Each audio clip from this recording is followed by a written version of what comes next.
Shai Gilgeous-Alexander, better known as SGA, has been getting some heat lately. Some fans say he gets too many foul calls, or even accuse him of flopping. But is that really true? Or is it just a perception fueled by bias?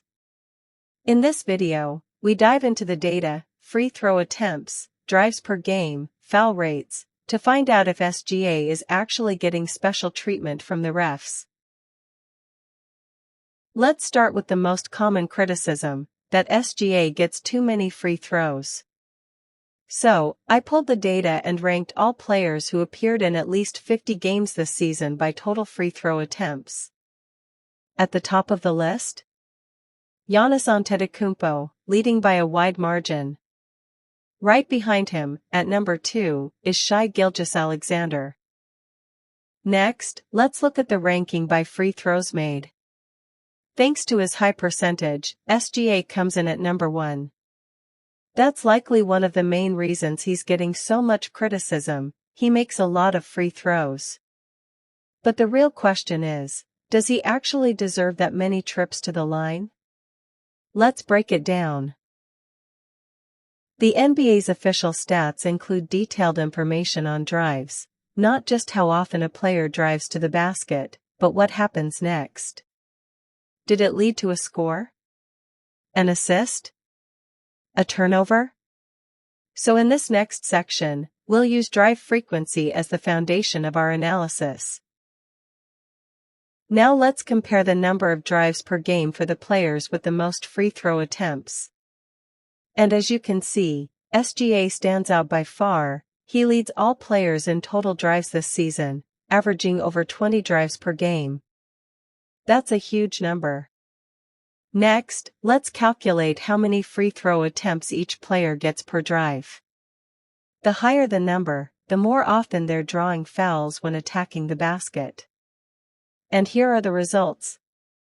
SGA actually ranks lower than Giannis, Doncic, and Harden.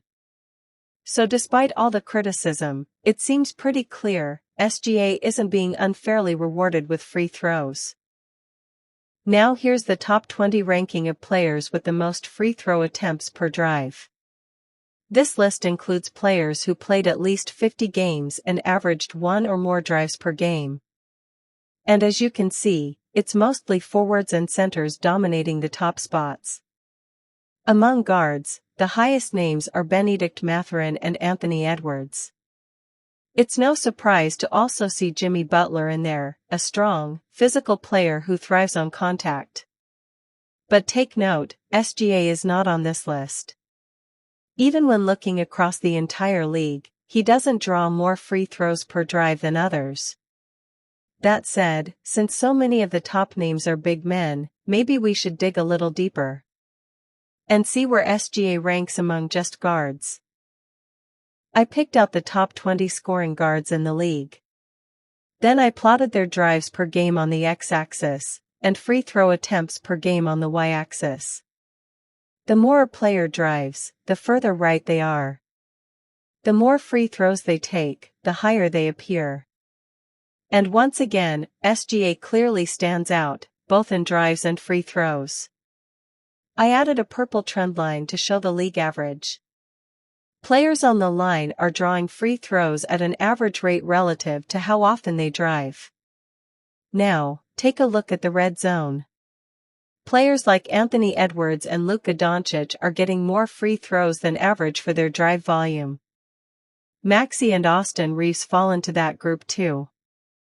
On the other hand, in the blue zone, players like Tyler Herro, Trae Young, LaMelo Ball, and Jalen Brunson are drawing fewer free throws than expected.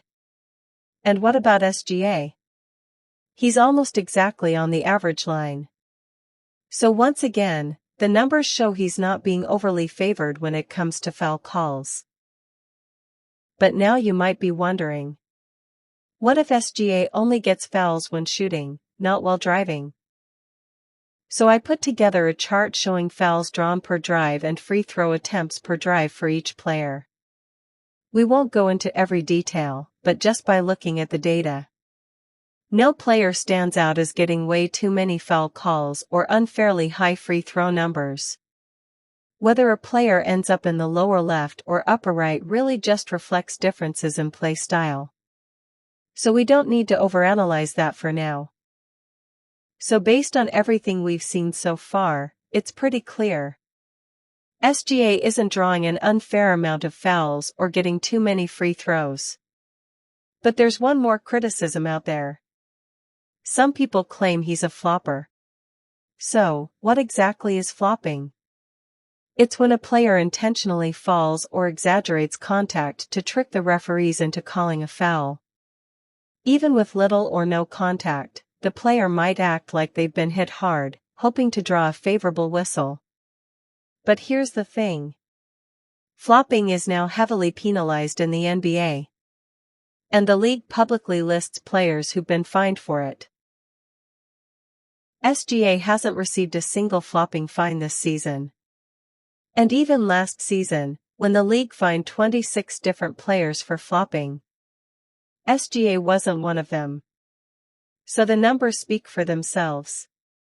When it comes to flopping, SGA is completely in the clear. So why is SGA facing so much criticism, despite the data proving he's clean?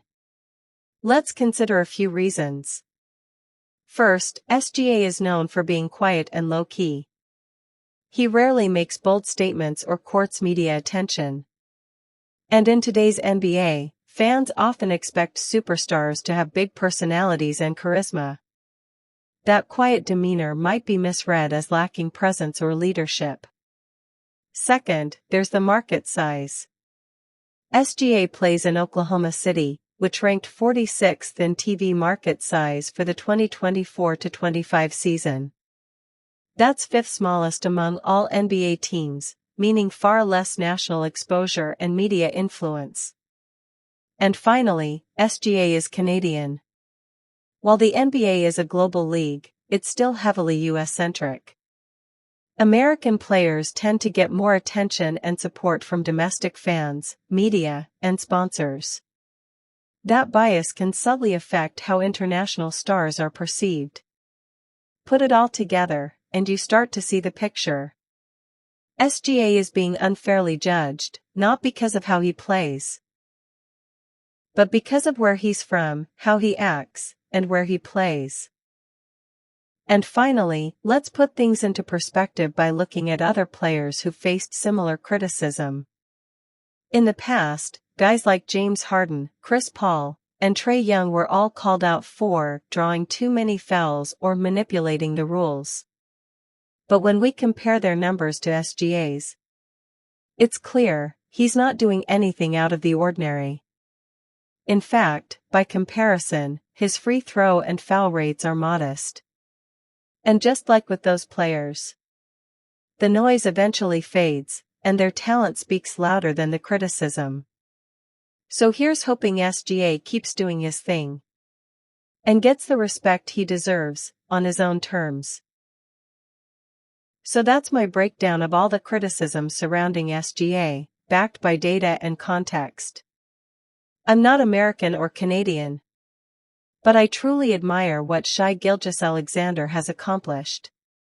In the 2024-25 season, he won MVP, led his team to 68 wins, and made a finals run. That's an incredible achievement, no matter how you look at it. I hope he keeps thriving and continues to silence the doubters. That's it for today's video. If you think I missed something, or if you have ideas for a better analysis, drop a comment and let me know. I'd love to hear from you. Thanks for watching, and I'll see you next time.